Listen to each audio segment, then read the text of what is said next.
No Rio de Janeiro, a Assembleia Legislativa aprova a soltura do presidente da Casa, Rodrigo Bacelar, acusado de vazar informações sigilosas de uma investigação da Polícia Federal. Repórter Rodrigo Viga. O presidente afastado e preso da Assembleia Legislativa do Rio de Janeiro, Rodrigo Bacelar, vai ser solto ao longo dessa semana, graças a uma decisão aqui, do Parlamento Fluminense. A gente já vinha antecipando essa tendência que só foi ratificada e confirmada nesta segunda-feira. O caso passou pela CCJ e na tarde desta segunda-feira, por uma certa maioria, eram necessários pelo menos 36 votos, foram mais de 40 favoráveis à libertação, à soltura de Rodrigo Bacelar do União Brasil.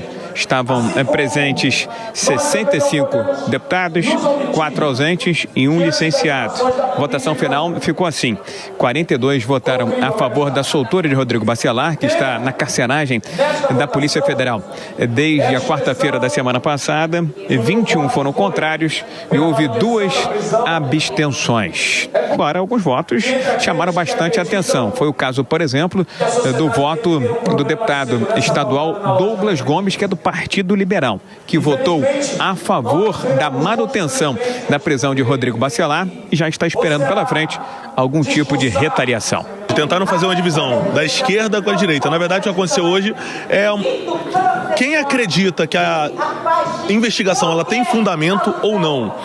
Até o momento, eu não vou dizer aqui se o presidente Rodrigo Bacelar ele é membro do Comando Vermelho, ele é interlocutor, mas é muito grave nós acreditarmos que o presidente dessa casa, o presidente legislativo, ele teve contato com um membro do Comando Vermelho e auxiliou na sua fuga.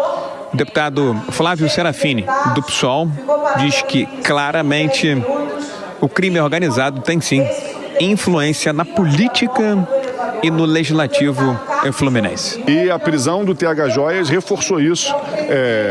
A responsabilização do assassinato da Marielle Franco também reforçou.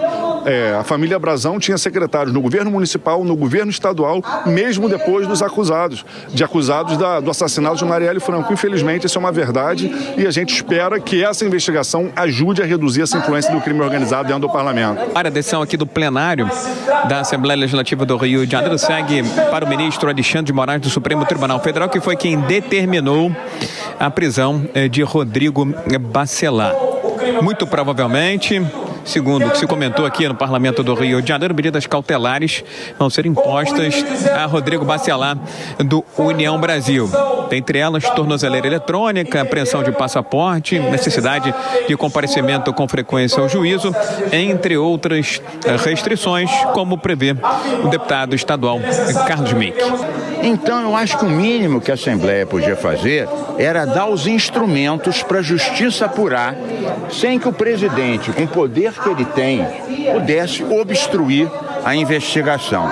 E o que parece é que a maioria, mesmo aqueles que vivem dia e noite pedindo o cancelamento, do CPF dos bandidos em geral, tenha se mostrado tão leniente, tão condescendente com algo muito grave, como a conivência de um poder com uma facção criminosa. Do Rio, Rodrigo Viga. Dora, a Alerj ganhou destaque por causa dessa história envolvendo o presidente e, inclusive, hoje à tarde, aqui na redação da Jovem Pan, eu acompanhei quase toda essa sessão e o que me chamou a atenção, o voto oral, eles foram votando oralmente e quem estava na presidência anotando com caneta, depois ele fez a contabilidade e aí tem uma informação importante que acho que a nossa audiência deve se lembrar ou saber. Em 2019, o Supremo deu uma informação, deu uma decisão que autoriza as assembleias legislativas a decidir sobre solturas ou não de parlamentares de cada estado. Dora.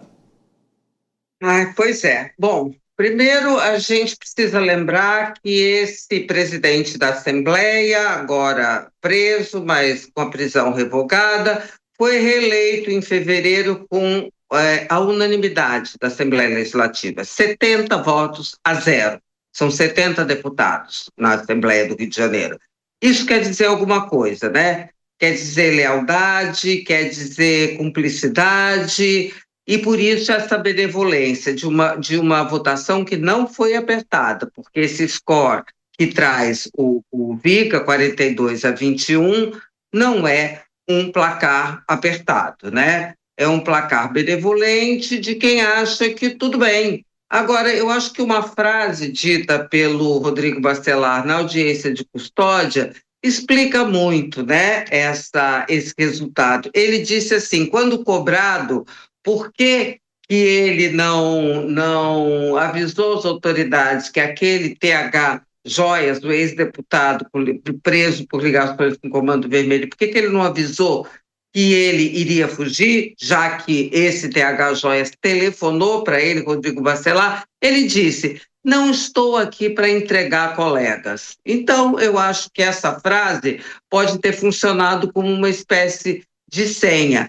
Que a política do Rio de Janeiro tem famílias, no sentido mafioso do termo, que dividem os votos, que dividem o eleitorado, que quem não compactua com crime organizado não consegue fazer campanha. São raros os políticos, eu digo raros, porque eu não ouso dizer que não há político algum que não tenha alguma ligação com essa gente de territórios dominados, porque, óbvio, 1/3 da cidade do Rio de Janeiro é dominado pelo tráfico, pela milícia. Como é que os políticos que são representantes dessa mesma gente não têm ligação? Daí o resultado.